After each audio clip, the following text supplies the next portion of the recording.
Zdravete, ciao, and hello. Welcome to this episode of the Sprachenzentrum's Minding Your Language series. Last time, we got off to a good start with conditionals looking at the zero and first conditionals with Linda and Saira. This time, we'll join them after class as they walk to the university gym. On the way, we'll get a look at a couple more conditional types in depth. If that sounds good, stick around for this segment of our Clearing Up Conditionals video set. After boiling liquids for their chemistry project, Linda and Saira are on campus and headed to the Riverbend University gym to blow off some steam. Mentally tired, they're looking forward to being energized by their workout. "This will be nice," says Linda. "I wish I could do it more often. If I had more time, I'd work out more."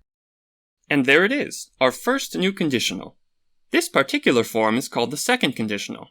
It's used when we want to talk about impossible situations, or situations that are quite improbable. This unfortunately means that Linda doesn't feel like she'll have more time in the future. It's formed by using the structure if plus past simple in the first clause, and would plus a verb or could plus a verb in the second. "I understand," says Saira, trudging along the wooded path, "but I think you have to make time. If I were you, I would take a break from studying on the weekend." Saira's just given us another example of the second conditional, but watch out. Does the phrase "if I were" seem strange? If so, it's probably because we are taught to use the verb was with the pronoun I to refer to the past tense. This is still technically correct. However, to describe a hypothetical situation, we use the phrase "if I were." This is also the case for other singular nouns and pronouns like he, she, and it. Don't worry though, this doesn't happen with any other verbs.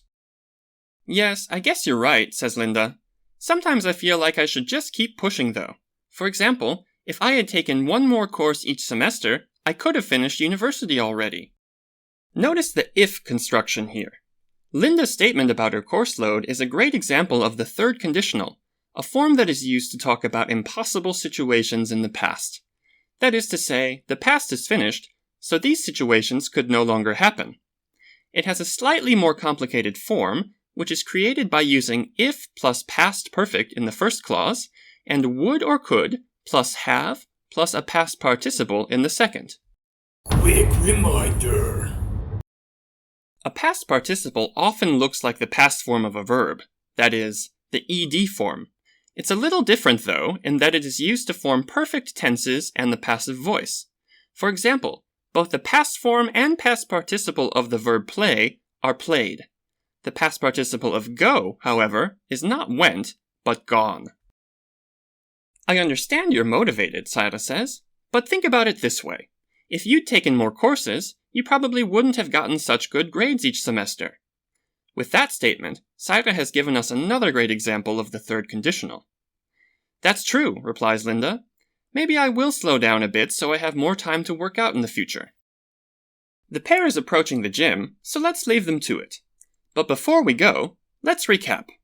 Today, we've seen that the second conditional is used to talk about impossible or improbable situations. It's formed by using if plus past simple in the first clause, and would or could plus the present simple in the second clause. The third conditional is necessary when we want to talk about a hypothetical situation in the past, something that didn't happen. It can be formed by using if plus the past perfect in the first clause, and would or could plus have plus a past participle in the second clause.